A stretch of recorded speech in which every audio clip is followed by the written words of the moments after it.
Let us lift his hands and continue to bless the name of the Almighty God, the one who can lift, the one who can promote, the one who can heal, the one that can raise the dead, the one that can deliver, the King of glory. Father, we bless your name. There is none like you, none compares to you. We lift you high above every other name. This is prayer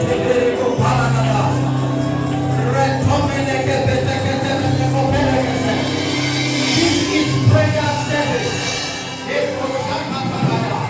Let him know that you came ready to pray. Father, we just worship you. We lift your name. We exalt you. Thank you, Father. For in Jesus' holy and mighty name, we are giving thanks. I would like you to cry to the Lord with a lot of fervency this morning. And say, Father, if you will visit just one person in the service this morning, let me be the one. Let it be my family. Prayer in the mighty name of Jesus. I thought you will open your mouth and pray like a lion. The hand of God is heavy and mighty in this place, and He is visiting men one on one.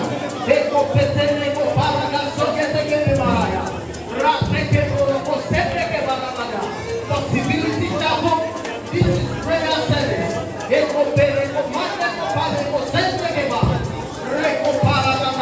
I thought you were raised incense that will ascend to heaven as a sweet smelling sound.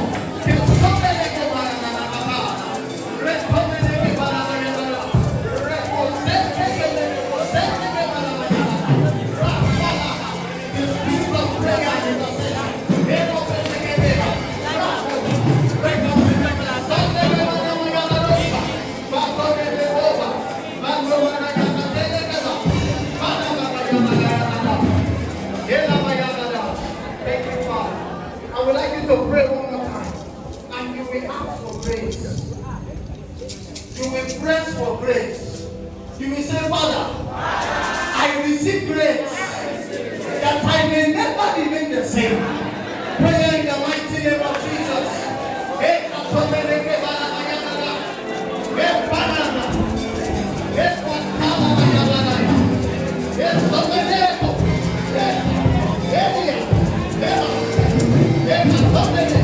I receive grace that my life will never remain the same.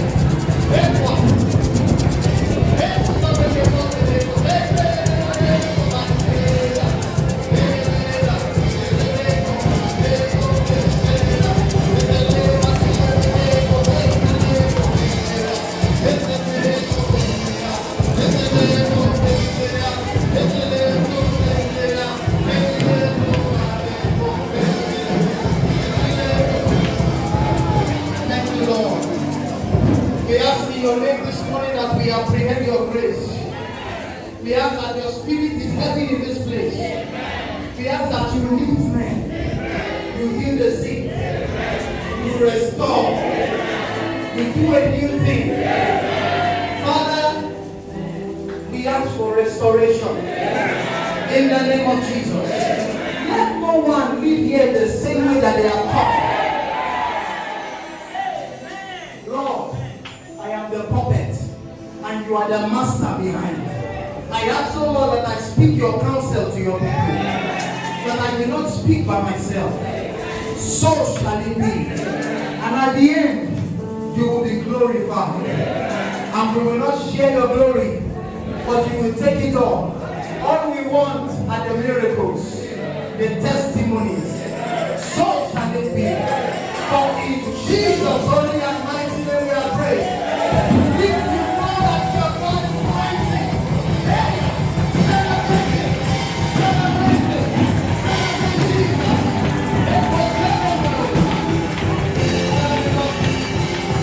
Thank you, Lord. Thank you, Father. You can take your seat in the presence of God. a privilege to stand before God's people to deliver the word this morning. And first, I want to say thank you to our spiritual parents in this house. Thank you for this opportunity. I do not take it for granted at all. I also want to appreciate the ministers, the diaconates in the house, because I know they are with me in prayers. I say thank you so much. I honor you greatly in the mighty name of Jesus. And lastly, I want to celebrate you.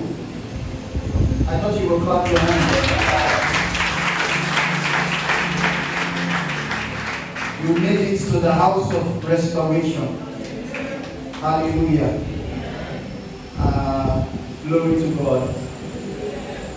Okay. Perfect. Let us go into the word. And just before I share, when I got to know that I was going to be sharing God's word, because today I began to probe into the Spirit so that I could know what to share with God's people, and I was praying, and I wanted to share about praying into the next level initially.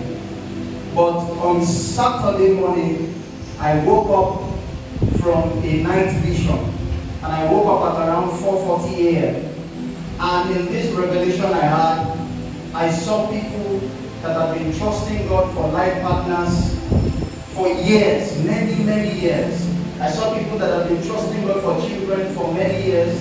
I saw people that were in their need for restoration. And that was when it hit me that today is a day of restoration. And so we'll be sharing on complete restoration. Tell your neighbor, complete restoration. I would like you to just pray very briefly as you are seated and say, Father, restore me completely. Prayer in the mighty name of Jesus. My Lord and my Father, restore me completely. Restore me. Let there be complete restoration in my life.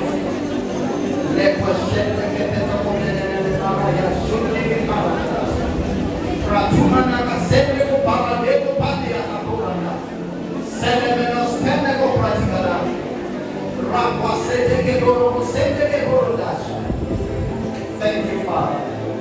For in Jesus' holy and mighty name we have prayed. Complete restoration. I have two Bible texts this morning. The first one has been read to us. That was from the book of Joel chapter 2, verse 25. I will read the second one very briefly. Let us go to the book of Job chapter 14, and I'll be reading from verse 6 to 9. Job 14, and we will read from verse 6 to 9. Job 14, 6 to 9. Job 14, 6 to 9. God bless you, media. Job 14 from verse 6 to 9.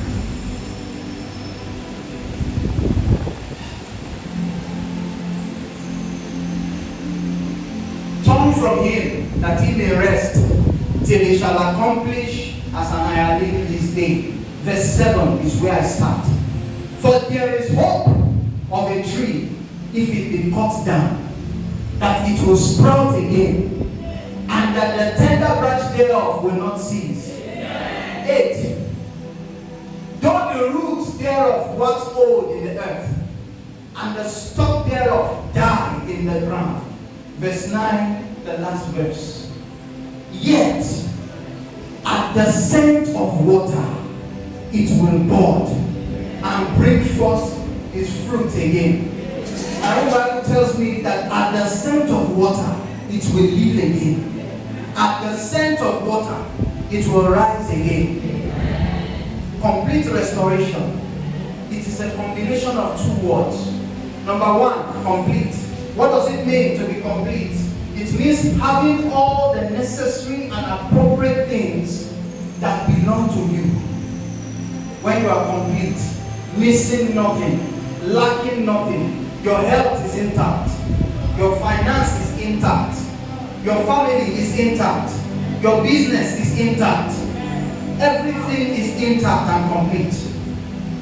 Hallelujah. Restoration. Restoration is the action of returning returning something to the original owner, returning something to the original or rightful position, or returning something to the original condition that it was. Restoration. In the beginning it was not so, so it must be restored. In the mighty name of Jesus. Restoration is not a new topic in scripture, because time and time again we find that God has proved himself as the Father of restoration. But for restoration to take place, this is the part that you will not like.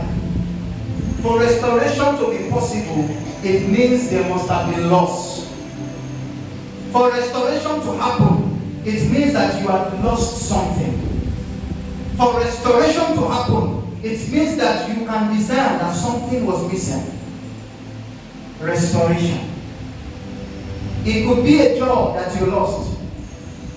It could be a business that you lost. The business might still even be alive, but it is not thriving the way it used to thrive. It could be a home, a family that is now in shambles and disarray. It could be a marriage that used to be beautiful and sweet. You used to tell each other about how much you love each other. I will die for you. I will live for you. I will do life with you. And now both of you cannot even greet each other good morning anymore. That home will be restored today. It will be the children that you trained up in the way of the Lord.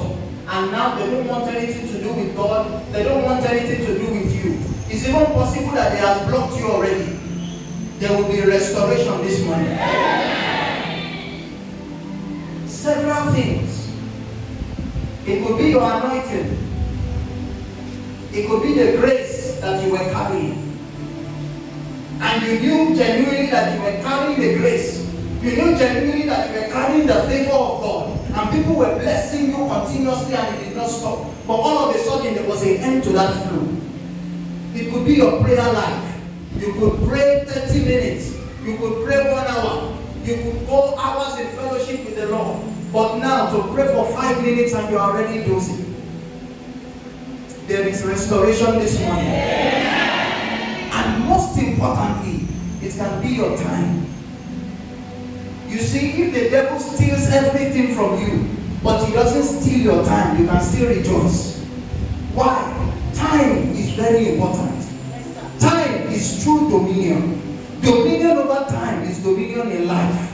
So if you don't have dominion over time, it means he has stolen dominion from you. But my Bible tells me, in the book of Joel chapter 2 verse 25, can you go there?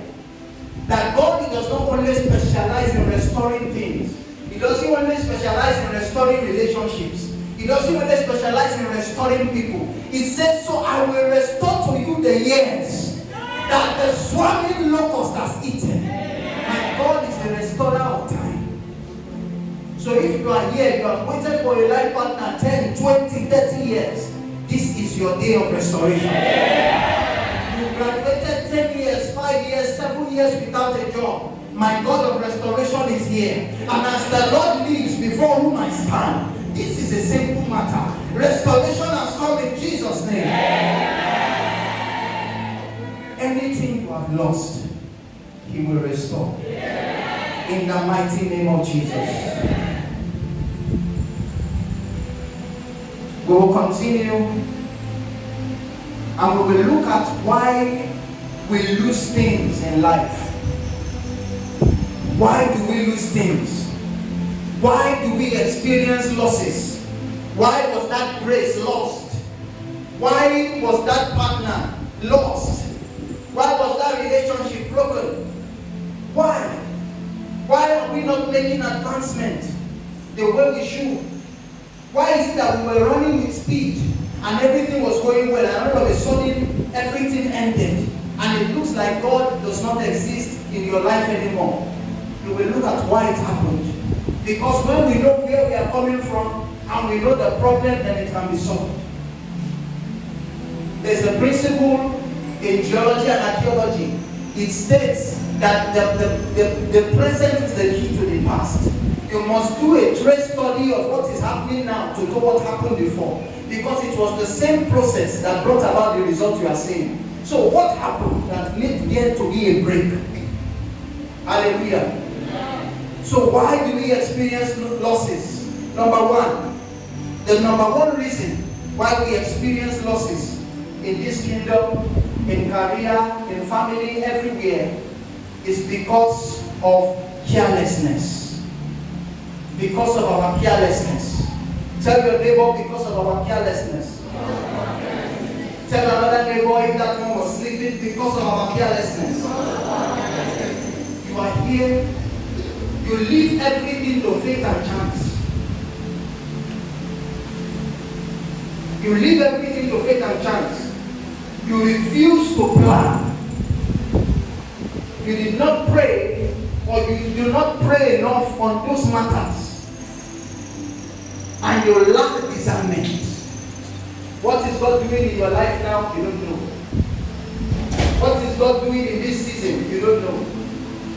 What is God doing? You don't know. You are unaware. People, oh God, you are one of the people asking what is happening all the time. The Bible tells me that the sons of Issachar, they were able to discern the times and the seasons. And what did this do? It made their brethren to be at their command. Discernment is very important in the time that we live in today. You must know, oh, my life now, I am in a season where the Lord wants me to pray. I'm in a season where the Lord is calling me to fast. I'm in a season where the Lord is calling me to sow. I'm in a season where I have to just be winning souls now. I'm in a season where I have to give myself to Bible study and the Word. Discernment. For many of us are careless. We just want to sleep, wake up, eat, and go back to sleep. It's a way of careless living. A very good example is the man Samson. He was very careless with his life, very careless with his destiny, very careless with his purpose. He was a careless man. This is a man that an angel came from heaven to announce his birth. And he was giving instruction on how he should live. The things he should eat, the things he should not eat, the kind of person he should marry, the kind of things he was to do and not do. But because of his strong head, he said, no way, I will live my life to my pleasure. I will live my life to the way that I want to live it. Haven't you heard that the pleasure of fools is what destroys them? Carelessness. You are a child of God and you are still playing hanky-panky with sin. It's a life of carelessness. And let me remind you that the lamp of Delilah still turns anointing oil into baby oil. Hallelujah. There is a new trend now where men will want to leave their wife and marry another one, or take an extra support wife, or the woman herself will leave and go and marry somebody else, and they will be saying this person is the owner. The original bone of man is a life of the pit of hell. Hallelujah. It is a life of carelessness. It's a life of what? Carelessness. People are careless with the words that they utter. You talk anyhow. Your own son that you gave birth to, your daughter that you gave birth to, are people fed that for. How do you expect that child to rise in life? You have already closed doors against the destiny of that child. I was discussing with my pastor friend. He said they have a neighbor that lives below them. And he said the kind of curses that the woman gives to that child on a daily basis. He said, so one day the child was having serious head pain. And the woman discerned that he is a pastor. And she said, Pastor, please, can you come and pray for my son? The pastor said the first laughed. He said, oh, the curses have started working. And I'm the one you want to come and... We are careless with our words. We are careless with prophetic words that have been spoken over us. The Lord gave a word to your man of God, and He spoke it over you, and you did not think to go and wrestle with that prophetic word in the place of prayer. That is what makes the difference. Careless with our prayer life. careless with our relationship life, careless with money, careless with finances. When money comes into your hand, how do you relate to money? How do you relate to money? I read something that stuck with me recently. It says the money that you earn, if you do not respect it, it will leave you without respect. The money you earn, if you don't respect it and treat it with respect, it will leave you without respect. That is why you will always be the one begging for urgent 2K, urgent 5K, because you don't treat the money you earn with respect. Carelessness. It's a life of carelessness. Tell your neighbor, I will not be careless with my life. Tell another neighbor, I will not be careless with my life. You can ask the greats how they got to where they are. I heard somebody like Bishop David talking recently, and he said, I will have been surprised if I arrived and I was there 30 years ago, and you tell me that we will not be here today. Why? The result of the greats, they are predictable, because they are not careless people. He said, I will have been surprised if we are not where we are today. That's the man that is not careless. I want you to put your two hands on your head as you are sitting and cry to the Lord and say, Father, deliver me from carelessness. Prayer in the mighty name of Jesus. Deliver me from carelessness. If the Lord can deliver you from carelessness, your result and your end is predictable. At the end of that man is success. The end of that woman is greatness. The end of that person is exalted. Deliver me from every form of carelessness.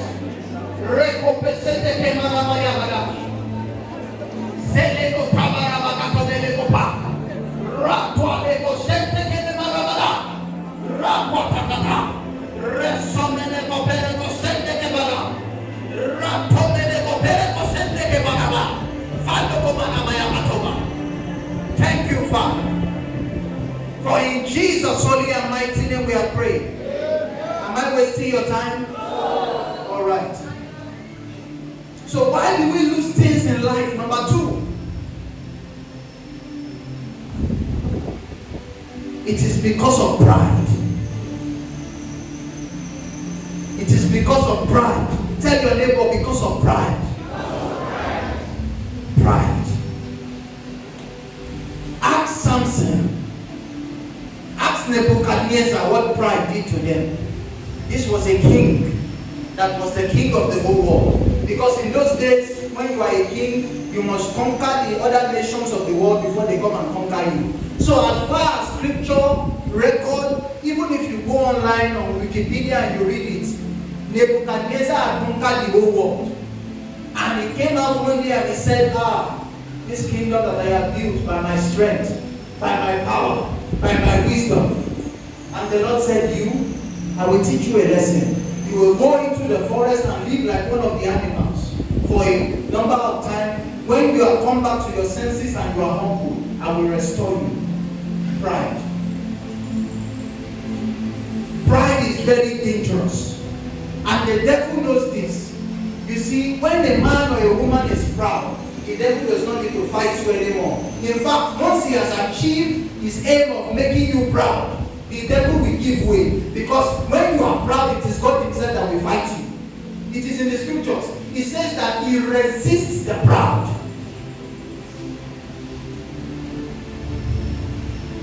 If the devil is fighting you, God can send Michael to go and fight. God can send your pastor to go and fight. God can send anyone, an emissary, to go and appear there, and that battle will be over. But if God is fighting you, who can help you? Pride. Pride.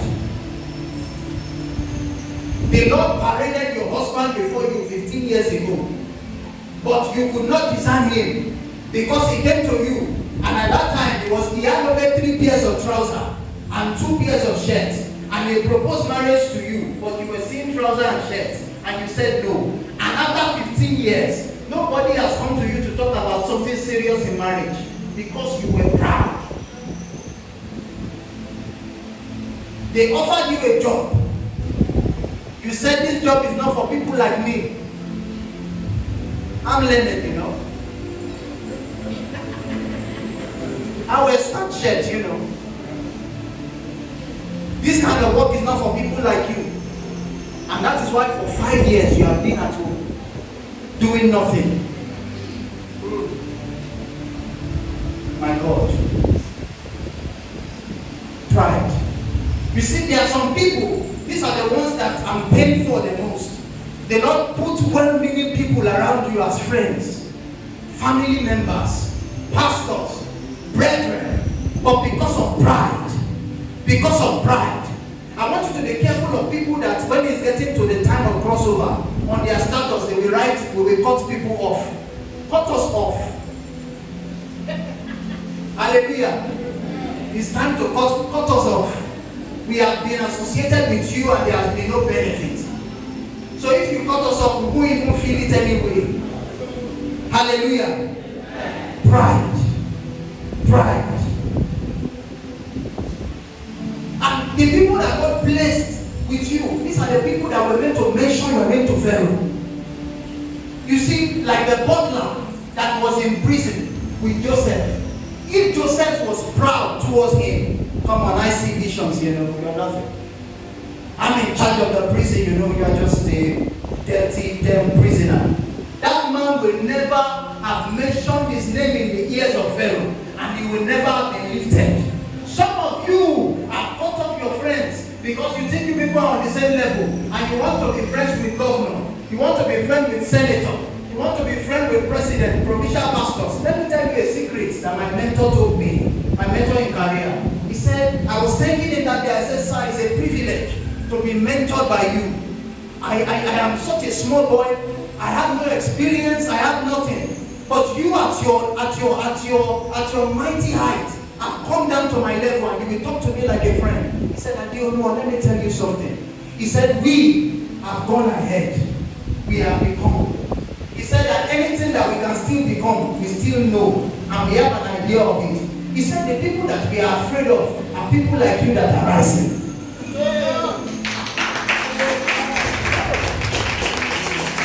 Why? That person sitting beside you that looks as if he has only one clothes, you don't know what he will become tomorrow.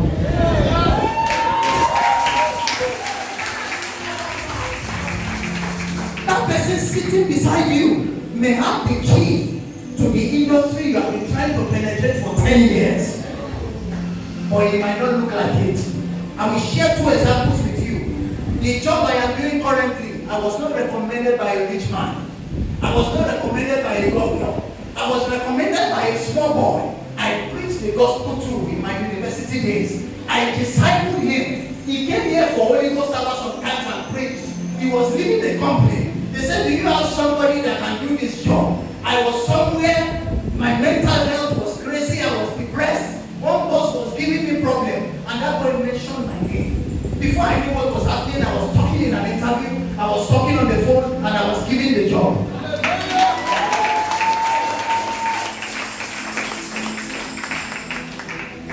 Pride.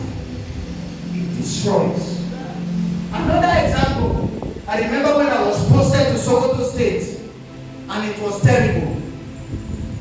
There was a time I was traveling from Abuja to Sokoto, and the vehicle stopped and we were there traveling for 4 hours in this kidnapping climate.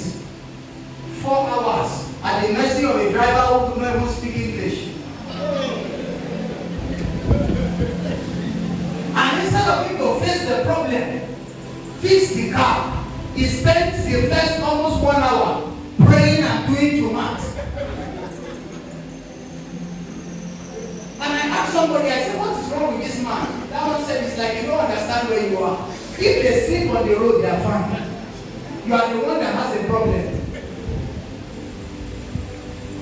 I got to where I was posted, there is no single WC in the place. I said, no, I will leave this place. God, this is not the agreement that we have. In life and destiny, I was not fashioned for suffering. I did not commit to you that I want to suffer in life. And I went to Abuja. and I discussed with my auntie, and we began to look for how I will come back to Lagos, or how I will come back to the West, or how I will do something that will give me experience for that 1 year. We called people, we had people in the high and mighty places. We called them, we spoke to them, it was one excuse or the other. Let me tell you, it's not given to the great to help you. If it is not given to them, there is nothing they can do. Yes, sir. It is a woman that washes clothes for my auntie, that overheard her talking to somebody, looking for that help, that connection. It was that woman that called a relative that is a director in NYSC. Book appointment. I did not have the man's phone number. We entered the man's office. The man said, you should have come alone. Why did you stress your auntie? Write the state you want to go. Write your name. Write your state code. Pack your things and go back to Lagos and wait for the verdict. That was how it happened. I did not pay that. If my auntie had been proud, dehumanize that woman, you think she will help? No. Pride. We lose things because of pride. We have lost destiny relationships because of pride. There are places that they should have mentioned your name, but they refuse to mention your name because he said he has nothing now and he is proud. If I mention it, he will not allow us to sleep in the entire group. You will place your 2 hands on your head and say, Father, this morning, deliver me from pride. Deliver me from pride. Remove every atom of pride in my life.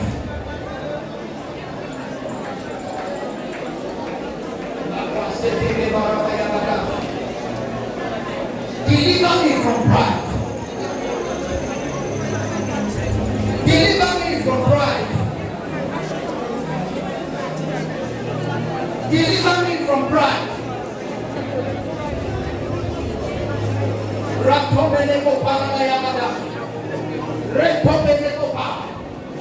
Deliver me from pride.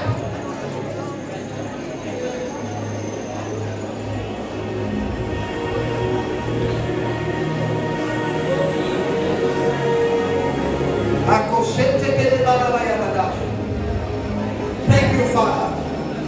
For in Jesus' holy and mighty name we have prayed. Still on pride before I move to the next one. You must understand something. When God wants to lift a man, he uses a man. When God wants to bring down a man, he uses a man. When God wants to restore a man, sometimes he uses men. And you think you will trivialize men and you will go far. Do away with pride. The Bible tells me that the meek, they will inherit the earth. They might call you mumu, they might call you a fool, but they don't understand that you are inheriting the earth. And you will rise before their very face like this, and they will say you are lucky. They don't know the mystery and the principle that you engaged. The meek will inherit the earth. Number 3 reason why we lose things in this life, in this kingdom, in every facet of life, is because our adversary, the devil, has come to steal, to kill, and to destroy. It is an established fact that the devil is after every believer. But I will teach you a secret today. The devil does not look for people that are down already. The devil does not look for people that are still have hope, that have no hope. Sorry, no. The devil leaves people that have no hope, people that feel it is finished for them, that have accepted and come to resign to faith that it is finished for them. The devil will just sit down on those front and say, okay, who is my next target? Another thing that you should also pay attention to this morning, that I got to understand as I was studying and meditating, the devil also does not spend too much time fighting those who are at the top. And I will tell you why. While climbing to the top, they have bruised his head many times. They have wearied Satan many times. And so they have mystery. And there is almost no trick he can bring out from his bag that they don't know. So those ones, he likes to expose them to pride, so that they are proud to destroy them. The people that the devil likes to attack are the people that are rising. So if the devil is attacking you, and it looks like right now, you don't even understand what is going on in your life, it is because you are rising. You may not look like it. It may not look like it. You might not even have evidence to show that you are rising. But I'm telling you the truth. In the spirit, you are rising. How do I know this? 1 hour to your miracle, you will not know that your miracle is 1 hour from now. Has anybody received any very good news call in this place before that made you to dance? 1 hour before, did you know that call will come? 1 hour to your miracle, it will not look like it. Apostle was sharing recently, and he was telling us, he said when Jesus told the man to go and bat in the river 7 times, up to the 6th time, he was still looking as if he had leprosy. And there was no certainty to him that his skin is already changing. No, until the 7th time, before it was evident that healing had taken place, that restoration had taken place. So if the devil is attacking you, it is proof that you are rising, and you will rise. In the mighty name of Jesus, I say I decree that you will rise. In the mighty name of Jesus. I have a few minutes more. Hallelujah. So I will tell you how we can now access restoration. We know the things that makes us to lose things. So how do we get it back? How do we get complete restoration? Number 1 is by attaining brokenness. Brokenness. Tell your neighbor, brokenness. Tell another neighbor that did not hear you, brokenness. Samson was broken. A mighty warrior had now become an object of ridicule and entertainment. A man that slaughtered a lion by tearing the mouth open with his 2 hands. A man that took up the jawbone of an ass and used it to kill 1,000 men became a grinder of pepper and maize. He became somebody that knew that he was finished in life and destiny. They even removed his 2 eyes. But Samson remembered something about God. He remembered that a broken heart and a contrite spirit, God cannot despise. He remembered that God is a father. And if you are broken enough, and you come to him with a heart of brokenness, God will never push you away. When I was learning about faith, I thought faith was the only thing that moves God. I thought only faith can touch God. But I got to learn that brokenness is as powerful as faith. When a man is genuinely broken, God will visit him. If you listen to the story of the prodigal son, the boy did not have. Anyway, let's look at it. This boy was broken.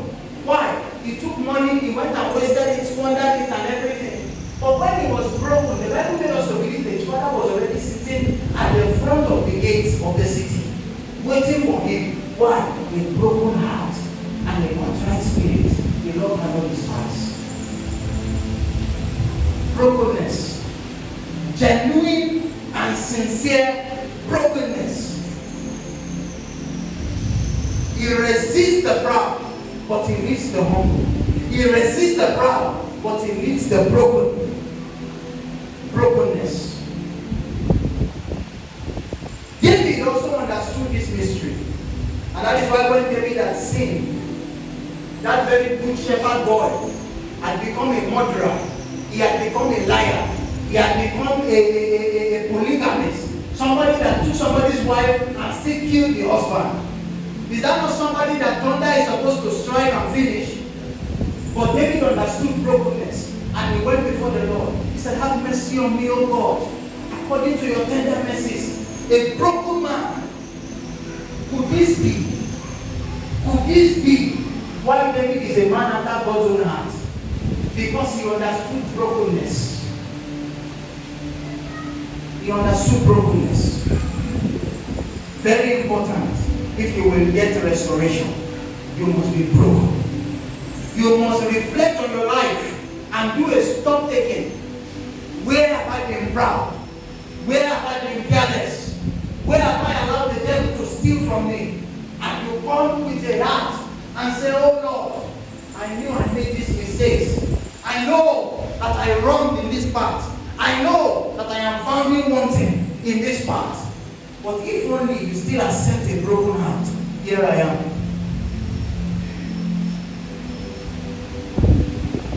Brokenness. Brokenness. Number 2, you must run to God and seek Him. You must run to God and seek Him. Being broken alone is not enough. Ask Judas Iscariot, he will tell you. Judas Iscariot was so broken that even the money that he collected for selling Jesus, he did not spend it. He threw it away and he harmed himself. That was the money that was used to buy the place that he was buried. He was that broken. But because he did not know how to run to God, his brokenness was a waste. His brokenness led to depression. And that is what many of us are experiencing. Brokenness that is not channeled to running towards God leads to depression, leads to suicide. That's why suicide is on the rise. Hallelujah. Brokenness alone is not enough. You must run to God. You must run to God. Number 3, you must seek His forgiveness. You must seek His forgiveness. All these things I'm mentioning is found in the book of 2 Chronicles chapter 7 from verse 14 to 18. He says, if my people that are called by my name will first humble themselves in brokenness. Then what is next? Okay, they're not following me. He says next they will call on me. Hallelujah. It's just as I've listed them. When they catch up, they will put it on. You must seek His forgiveness in prayer. 2 Chronicles 7, 14 to 18. 2 Chronicles 7, 14 to 18. You must seek His forgiveness in prayer. Number 4,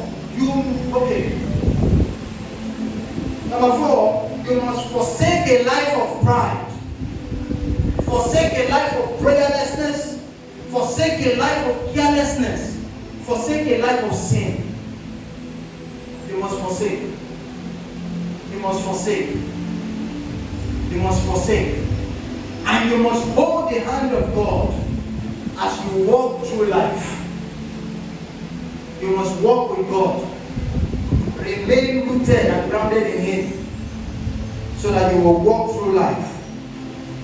And this one, you may not like it, but there are some, for restoration to come, there are some people you need to go and apologize to. There are some people you need to go and meet and tell you are sorry. Why? These were people that the Lord granted grace to lift you. The Lord granted them grace to help you. You fought them and you even swore. You said, over your dead body, will you ever go and say hello to them again? You are a joker. You will go back while you are alive. And you will go and apologize for that pride. And then restoration will rise upon your life in the mighty name of Jesus. Shall we rise up on our feet?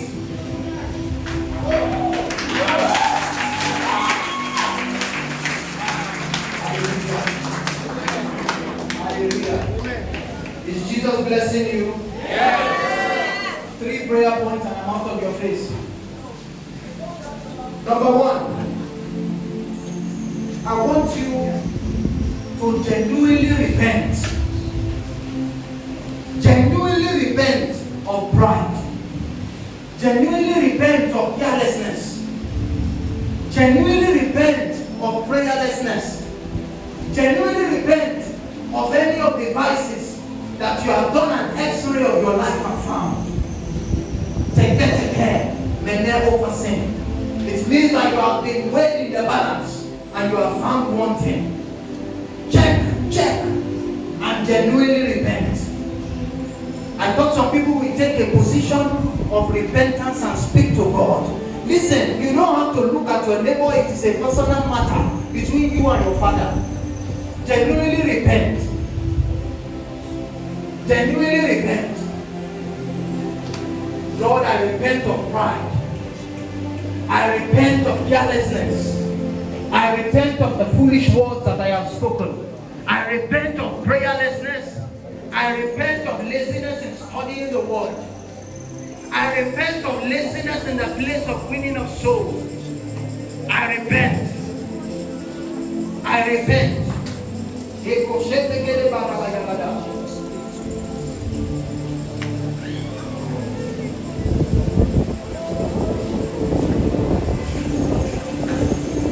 Oh,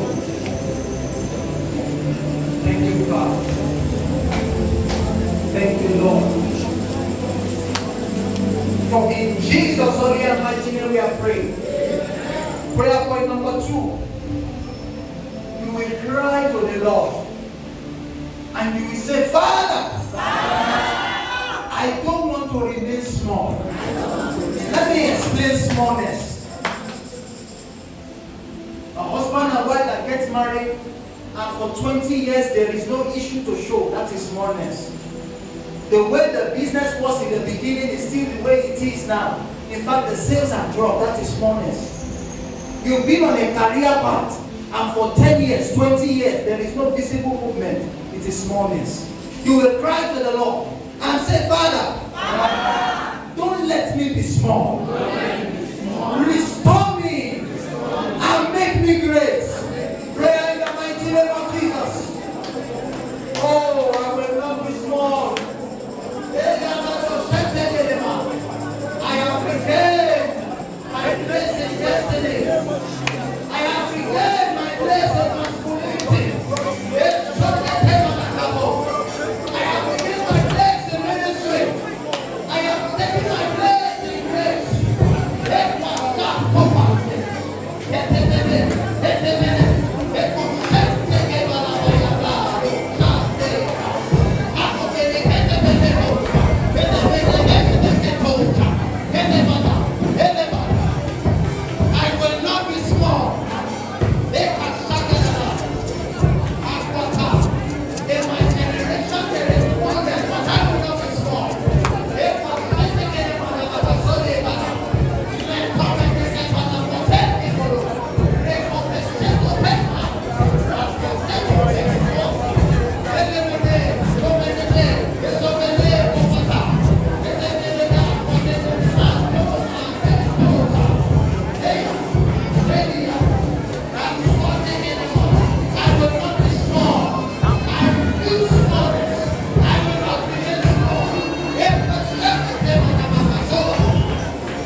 career, it could be your family, it could be your marriage, it could be a